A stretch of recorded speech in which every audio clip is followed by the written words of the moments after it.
Hello everyone! So nakaari na gid mi diri sa Bantayan Island no. So we are very excited to experience what is Bantayan Island. And then sa mga nangutana diha kung pila ka hours gahon from Cebu City North Bus Terminal to Hagnaya Port is about 1 to 4 hours gid siya.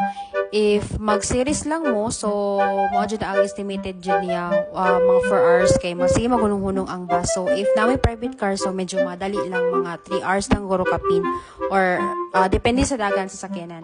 So first stop jud na mo guys is ni ari jud mi sa pinakasikat nila nga mangrove na dili daw makita ang Camp Sawi or katong Camp Puagi. So very excited mi no nga mo experience diri. Then so far ang among nakita sa surroundings diri sa mangrove is very nindot pud jud siya kay ang mga mangrove is very healthy, then limpyo pud kayo diri ang mangrove no. So far daghan-daghan pud king isda diri. Then so far ang nakita pud namo sa ilahang mga dagat is very clear and blue gud kaayo guys. Then white sand siya, so mura ra pud kag nasa Boracay. So sa mga nagplano dira nga mag-visit sa Bantayan, so ali na mo guys, manglaag na ta.